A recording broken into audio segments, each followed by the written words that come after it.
السلام علیکم ورحمۃ اللہ وبرکاتہ۔ اعوذ باللہ من الشیطان الرجیم، بسم اللہ الرحمن الرحیم۔ اسکنوہن من حیث سکنتم من وجدکم ولا تضاروهن لتضيقوا عليهن وإن كن أولات حمل فأنفقوا عليهن حتى يضعن حملهن فَإِنْ أَرْضَعْنَ لَكُمْ فَآتُوهُنَّ أُجُورَهُنَّ وَأْتَمِرُوا بَيْنَكُمْ بِمَعْرُوفٍ وَإِنْ تَعَاسَرْتُمْ فَسَتُرْضِعُ لَهُ أُخْرَى لينفق ذو سعة من سعته ومن قدر عليه رزقه فلينفق مما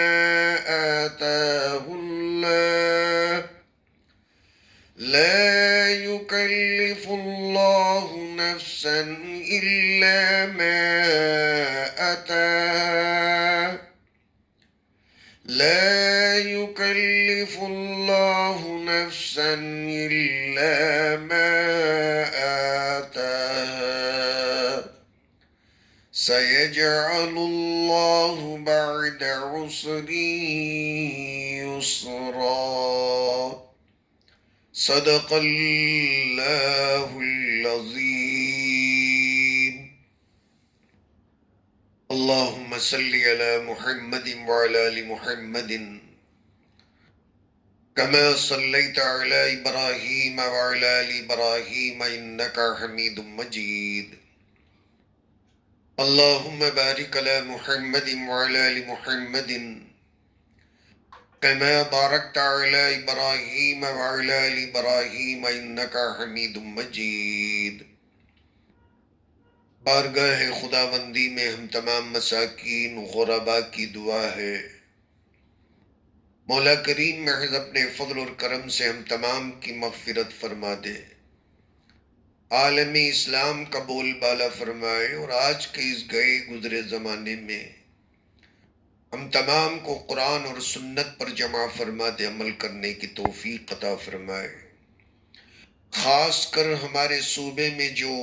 13 تاریخ کو انتخابات ہونے والے ہیں، الیکشن ہونے والا ہے، اللہ محض اپنے فضل اور کرم سے اس ملک کے تعلق سے، خاص کر ہمارے تعلق سے، امن اور امان اور خیر کے فیصلے فرمائے، آمین یا رب العالمین۔ سورہ طلاق کی چند آیات کریمہ اللہ تعالیٰ بیان فرماتے ہیں، بسم اللہ الرحمن الرحیم۔ شروع کرتا ہوں میں اللہ کے نام سے جو بڑا ہی مہربان نہایت رحم والا ہے۔ اسکنوہن من حیث سکنتم من وجدکم، تم اپنی طاقت کے مطابق طلاق یافتہ عورتوں کو وہیں رہنے دو جہاں تم رہتے ہو، وَلَا تُضَارُّوهُمْ لِتُضَيِّقُوا عَلَيْهِنَّ، تنگ کرنے کی نیت سے انہیں ایذا نہ پہنچاؤ، وَإِن كُنَّ أُولَاتِ حَمْلٍ فَأَنفِقُوا عَلَيْهِنَّ حَتَّى يَضَعْنَ حَمْلَهُنَّ، اور اگر یہ طلاق یافتہ عورتیں حمل سے ہوں،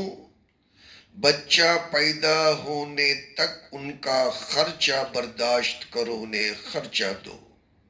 فَإِنْ أَرْضَعْنَ لَكُمْ فَآتُوهُنَّ أُجُورَهُنَّ، اور یہ تمہارے کہنے پر اگر دودھ پلاتی ہیں تو پھر دودھ پلانے پر ان کی اجرت انہیں دے دیا کرو۔ وَاعْتَمِرُوا بَيْنَهُمْ بِمَعْرُوف، دستور کے مطابق آپس میں مشورہ کر لیا کرو. وَإِن تَعَاثَرْتُمْ فَسَتُرْضِعُ لَهُ أُخْرَىٰ، اور اگر آپس میں کشمکش کرنے لگو تو پھر اس کے کہنے پر دوسری دایا دودھ پلائے گی. لِيُنْفِقْ ذُو سَعَةٍ مِّن سَعَتِهِ، صاحب حیثیت اپنی حیثیت کے مطابق خرچ کرے گا. وَمَنْ قُدِرَ عَلَيْهِ رِزْقُهُ فَلْيُنْفِقْ مِمَّا آتَاهُ اللَّهُ، اور جس پر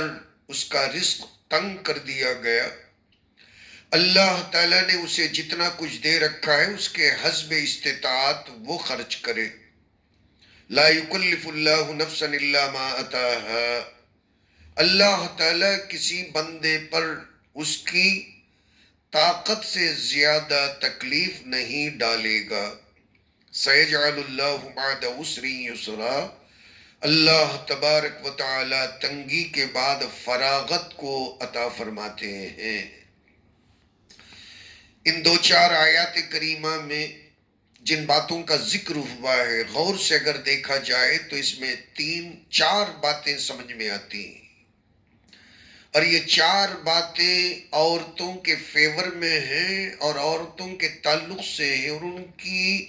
سینٹیمنٹ کو سامنے رکھتے ہوئے ہم بیان کر سکتے ہیں. اور ان آیتوں پر کچھ کہنے سے پہلے ترجمہ چونکہ سن لیا ہے، میرا جی چاہتا ہے کہ میں ایک بات آپ کے سامنے عرض کروں. اس قرآن مجید کی ان آیتوں جیسی آیتوں کو یا ان جیسی باتوں کو جو خالصتاً عورتوں کے فیور میں کہی گئی ہیں، دنیا کے کسی بھی مذہب کی کتاب کے اندر شاید کوئی بتا نہیں سکے گا. نہ تورات کے اندر، نہ زبور کے اندر، نہ انجیل کے اندر. اور جو لوگ یہ دعویٰ کرتے ہیں کہ پرانے زمانے کے دین پر عمل کرتے ہیں، ان ادیان باطلہ میں کوئی بھی دین کو حق بجانب سمجھنے والا کوئی پاسٹر کیوں نہ ہو، کوئی پتریک کیوں نہ ہو، کوئی یہودیوں کا بہت بڑا راہب کیوں نہ ہو، اور آج جو بیٹی بچاؤ کا نعرہ لگاتے ہیں، عورتوں پر بہت ہی زیادہ سمپتی بتاتے ہیں، ہمدردی جتلاتے ہیں، احسان جتاتے ہیں، وہ اپنی کسی بھی مذہبی کتاب کے اندر ان جیسی دو آیتوں کو بتا نہیں سکے گا، اور جس میں طلاق یافتہ عورتوں کے تعلق سے بھی اتنی ہمدردی جتائی گئی ہو. اور ویسے جو نکاح کے اندر منکوحہ بن کے زندگی گزارتی ہیں، اس کے تو بہت سارے حقوق ہیں. اس کے حقوق کتاب الفقہ کے اندر، فقہ کی کتابوں کے اندر، کتاب النکاح کے اندر، کتاب النفقہ کے اندر پڑھنے کو ملتی ہیں اور دیکھنے کو یہ باتیں وہاں ملتی ہیں. لیکن سب سے اہم بات یہ ہے کہ طلاق لینے کے بعد بھی قرآن، اللہ تعالی، اللہ کے نبی، اسلام اور مسلمان جو ایک اللہ کو، قرآن مجید کو، امام الانبیاء صلی اللہ علیہ وسلم کو برحق مانتے ہیں، اور ان کے تعلق سے اگر دیکھا جائے طلاق لینے والی عورتوں کے تعلق سے بھی اللہ تعالی انہیں جو احکام بیان کرتے ہیں، ان احکام کو سامنے رکھ کر چیلنج دیا جا سکتا ہے کہ ایسے احکام عورتوں پر بہت ہی کرم فرمائی کرنے والوں، دعوے کرنے والوں کہ عورتوں کے ہم فیور ہیں، کہیں کسی طلاق یافتہ عورت کے تعلق سے کسی بھی مذہب کے اندر ایسی بات دیکھنے کو نہیں ملے گی، دور تک نہیں ملے گی. سب سے پہلی بات تو یہ ہے کہ جو طلاق سنت کے مطابق طلاق رجعی دے، اللہ فرماتے ہیں کہ اسے گھر سے تم باہر نکال نہیں سکتے. طلاق ہوتی ہی غصے کی حالت میں، جب ان بن ہو جائے، دل ٹوٹ جائے، جب ایک دوسرے کے چہرے دیکھنا نہ سمجھے، ایک دوسرے کے دشمن ہو جائیں، ایسے موقع پر طلاق ہوتی ہے. اور جب طلاق ہو، سنت کے مطابق ہو، اللہ کے حکم کے مطابق ہو، طلاق رجعی ہو، اسکنوہن من حیث سکنتم من وجدکم، فرمایا کہ تم طلاق دینے کے باوجود ناراض رہ کر بھی اپنی طلاق لینے والی اس بیوی کو تم اپنے گھر سے باہر نکال نہیں سکتے، گو کہ تمہارے پاس کوئی حیثیت نہیں، جھونپڑی میں رہتے ہو۔ حضرت قتادہ فرماتے ہیں کونے کے اندر بیوی کو بٹھاؤ، ایک کونے کے اندر تم بیٹھے رہو، چھوٹا سا کمرہ 10x10 کا بھی اگر کمرہ ہے، گھوس پھروس جیسے چھوٹے سے کمرے کے اندر، گھاس کے کمرے کے اندر اگر تمہارا رہنا سہنا ہے، فرمایا کہ کونے کے اندر بیوی پڑی رہے گی اور ایک کونے کے اندر شوہر پڑا رہے گا، مگر اس کمرے سے باہر بالکل جانے کا حکم نہیں کرے گا۔ وَلَا تُضَارُّهُمْ لِتُضَيِّقُوا، اور دوسرا جو جزئیہ ہے، اور اسے بھی نوٹ کرنا کہ کہیں یہیں بیٹھے بیٹھے سر درد سر نہ بن جائے، سوچ کر اسے تکلیف بھی نہیں دینا، تنگ نہیں کرنا، لان تان نہیں کرنا، گالی گلوچ نہیں دینا، یہاں تک کہ بیزار ہو کر کمرہ چھوڑ کر باہر نکل جائے۔ دونوں باتیں، ایک تو پہلا حکم ہے کہ شوہر باہر نکالنے کی تصور سوچ ہی نہ کرے، باہر نکالنے کا ارادہ ہی نہ کرے، اور عورت کے تعلق سے کہیں لان تان کر کے اسے باہر نکلنے پہ مجبور کر دے۔ وَلَا تُضَارُّهُمْ لِتُضَيِّقُوا عَلَيْهِنَّ سے اللہ تعالیٰ نے سد باب فرما دیا ہے، شٹر ڈال دیا کہ اور تم تو نہیں نکالو گے لیکن کیسی حرکتیں کرو گے کہ جس کی وجہ سے دلگیر ہو کر بیچاری گھر سے فرار اختیار کر جائے کہ بھئی یہ سر سر مجھے کاہے۔ اتنا درد سر نہ کرو کہ بیوی پریشان ہو کر، مطلقہ پریشان ہو کر گھر سے نکل جائے۔ دو پوائنٹیں۔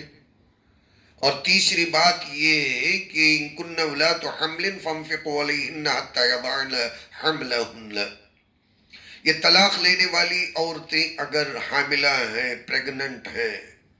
فرمائے کہ جب تک ان کی ڈیلیوری نہیں ہو جاتی ان کا سارا خرچ طلاق دینے والا مرد برداشت کرے گا۔ اب اس سے بڑھ کر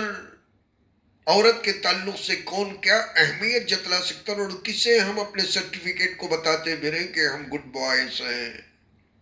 ہم اچھے ہیں،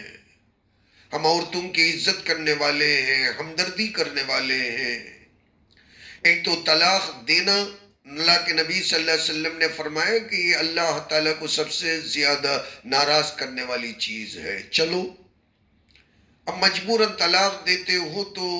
تم وہیں کا وہیں اپنے ہاتھوں کو صاف کر کے عورت سے بے دست اور بالکل فارغ ہو نہیں سکتے۔ چار حکم فرمائے کہ گھر میں رکھنا، کھانا پینا دینا، یہاں تک کہ اشارے اور کنائے میں بھی اسے باہر فرار اختیار کرنے پہ مجبور نہیں کرنا، حاملہ ہے تو دیکھ بھال کرنا، وضع حمل تک اس کا خرچہ برداشت کرنا، اور چوتھی چیز یہ ہے جو سب سے بڑی اہمیت رکھنے والی کہ بچہ پیدا ہونے کے بعد میں اگر وہ تمہارے کہنے پر دودھ پلاتی ہے تو اسے اجرت بھی دینا۔ حالانکہ کوئی ماں ایسی نہیں ہوتی کہ دودھ پلانے پہ اجرت طلب کرے، لیکن قانون ایک الگ چیز ہے، اخلاق ایک الگ چیز ہے۔ اخلاقی ذمہ داری کو نبھاتے ہوئے ہر ماں اپنے سینے سے لگا کر اپنے لاڈلے کو دودھ پلاتی ہی ہے، لیکن اللہ تعالیٰ بیان کرتے ہیں تاکہ غیروں کو سمجھ میں آ جائے، اور جو کٹر دشمن ہیں اسلام کے، عورتوں کے، اور جو صرف ان باتوں کو سامنے رکھ کر بھولی بھالی عورتوں کو پھانس لیتے ہیں، براڈ مائنڈڈ بتانے کے لیے عورتوں پر جال پھینکتے ہیں کہ اسلام تمہیں دبا دیا ہے، گھر کا غلام بنا کر رکھ لیا ہے، تمہارے حقوق پامال کیے ہوئے ہیں، ان ساری باتوں کو لے کر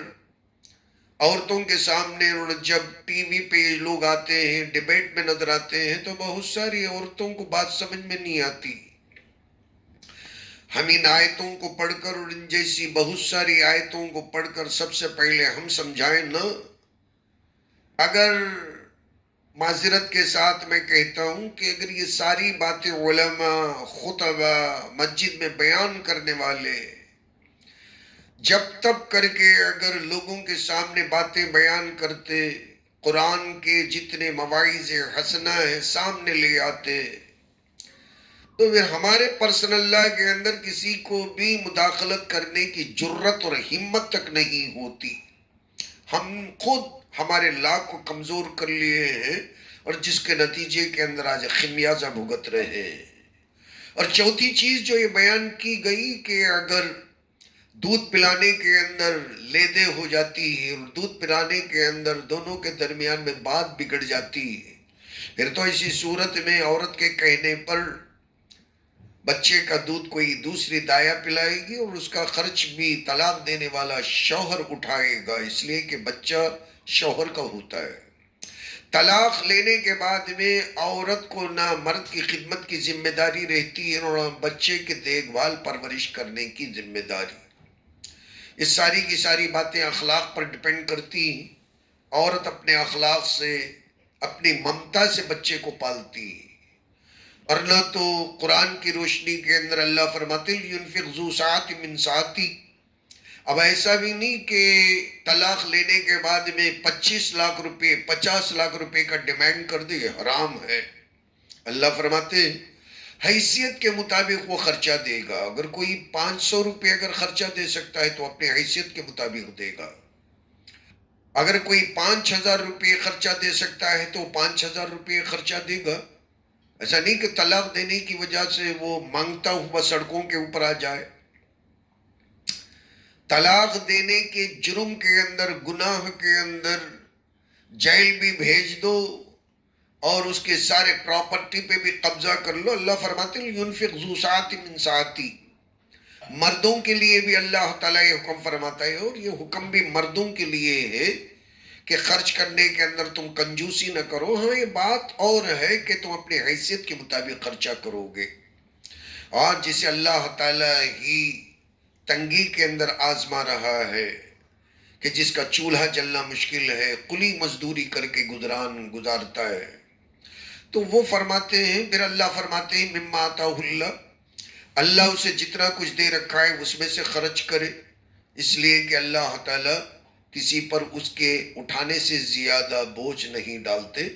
اور اللہ تعالیٰ یہ بھی خوشخبری سناتے ہیں کہ سَيَجْعَلَ اللَّهُ بَعْدَ عُسْرٍ يُسْرًا، تنگی کے بعد میں اللہ تعالیٰ فراغت عطا فرماتے ہیں۔ یہ سارے مسائل ہیں، ان مسائل کو سننے کے بعد میں بات سمجھ میں آتی ہے کہ عورتوں کو اسلام کتنا بڑا درجہ دیا ہے، اور ان کے تعلق سے کتنے رحم کے ساتھ سوچتا ہے اور رحم کرنے کی تاکید کرتا ہے۔ اللہ تعالیٰ سمجھنے کی توفیق عطا فرمائے۔ آمین۔ وآخر دعوانا ان الحمدللہ رب العالمین۔